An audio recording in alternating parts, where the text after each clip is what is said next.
que français. Les combats interethniques entre Hutus et Tutsis qui se sont déclenchés jeudi dernier semblent encore redoubler de violence.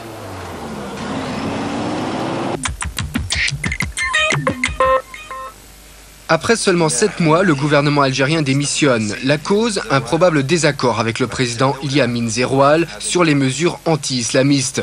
Le nouveau Premier ministre s'appelle Mogdad Sifi, un technocrate de 54 ans qui vient de passer 2 ans à la tête du ministère de l'équipement.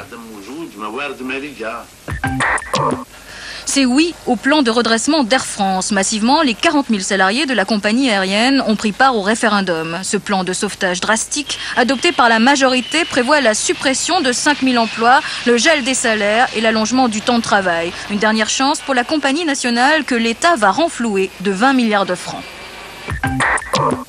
Sa présence n'était pas souhaitée en France. Son visa d'entrée a été limité à Strasbourg. Vladimir Jirinovski est membre d'une délégation officielle de députés russes actuellement au Conseil de l'Europe. Le séjour contesté de l'ultranationaliste se limite à la durée de la session parlementaire.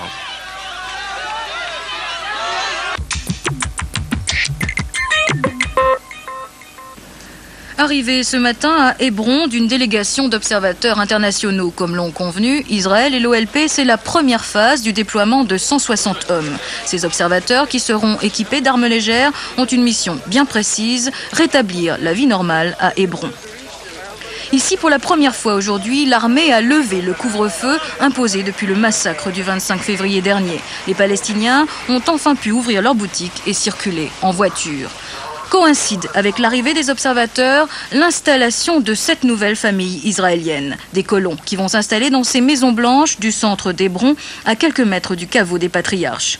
Ils seront ainsi plus d'une cinquantaine de familles juives, fermement décidées à vivre ici au milieu de 70 000 Palestiniens.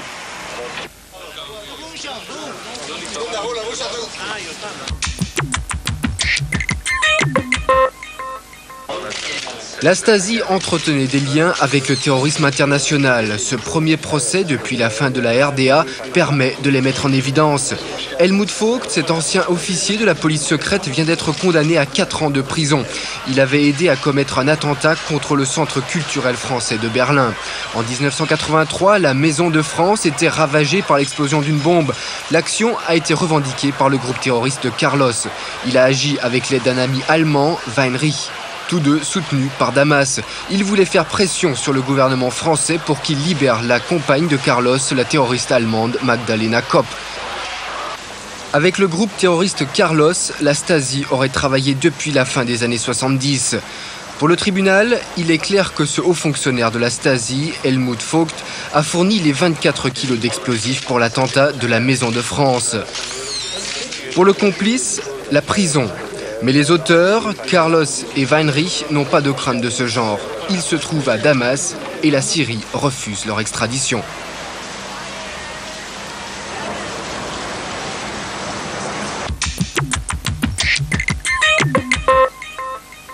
Figure emblématique de Lille depuis le 7 octobre 1792, je suis fidèle au festival du film court depuis sa création.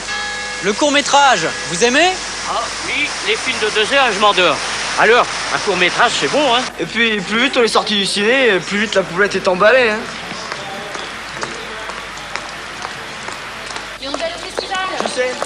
Le festival du court, vous connaissez? Oui, bien sûr, c'est là que nous nous sommes rencontrés. D'ailleurs, on y va chaque année depuis. Ça va faire 10 ans cette année. 9 ans, bichou. 10, ça, je sais ce que je dis. 10 ans, madame a raison. Madame? Madame? Madame? Madame? Mais c'est juste pour le festival prix de court. Mais laissez-moi, c'est déjà arrivé près de chez moi. Même petit, le court-métrage a droit, comme son grand frère, à une place de choix. À Lille, comme à Clermont-Ferrand ou à Biarritz, il a même son festival. Cette année, 50 films en compétition et comme le dit le cinéaste Mathieu Kassovitz, le parrain de cette 10e édition du festival, les films, c'est comme les blagues, les plus courts sont les meilleurs.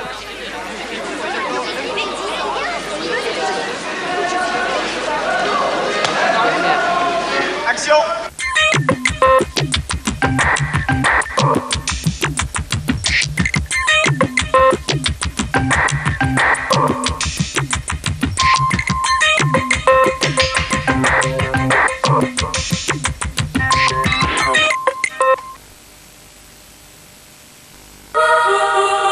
Ce soir, 20h40, la ronde.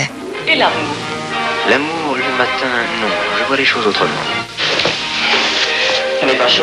Pour faire valser les amours bourgeoises de Vienne, Max Ophuls met une pléiade de stars ou pas de deux. Variations amoureuses en 10 tableaux selon la pièce d'Arthur Schnitzler. 22h10, David Bowie.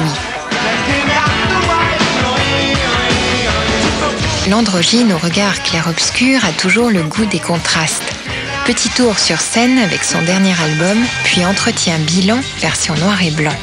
Bowie est ce soir dans Macadam. 23h05, Lacan parle. De la foi. Il n'a jamais accepté qu'on le filme. Rendez-vous exceptionnel avec le maître lors d'une de ses conférences parisiennes en 72. Tous à vos divans, le gourou de la psychanalyse moderne va parler. Reprenons. 20h40, cinéma. 22h10, David Bowie dans Macadam. 23h05, portrait. Ce soir, sur Arte.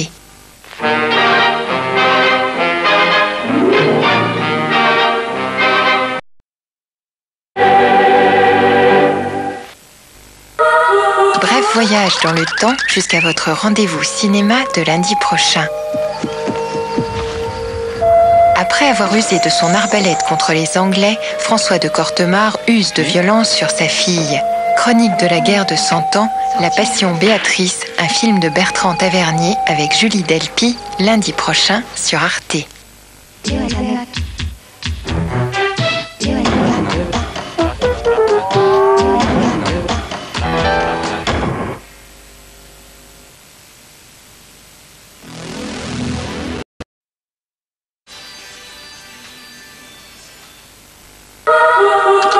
Bref voyage dans le temps jusqu'au Macadam de lundi prochain. Live au Bataclan. Encore et encore, c'est parti pour 52 minutes. Arte a réuni pour vous Jean-Louis Murat, Texas, Incognito, Rachid Taha et bien d'autres. Encore et encore, un rendez-vous live à savourer dans Macadam lundi prochain sur Arte. Mercredi.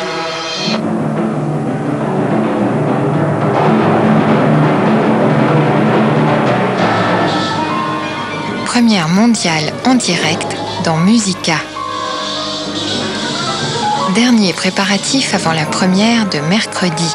Eckehard Mayer, Bernhard Kontarski et Gerhard Konzelmann sont prêts pour la création de Zanzibar.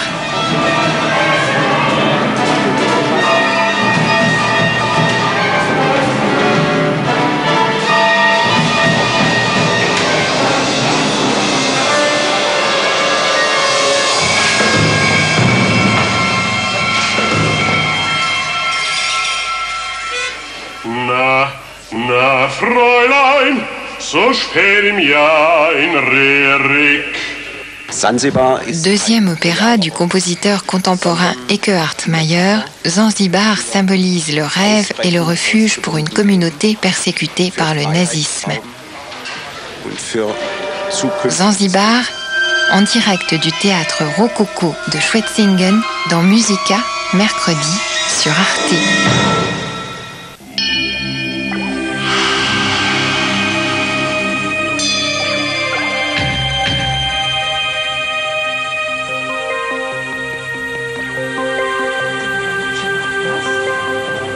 Tolle Sache hier.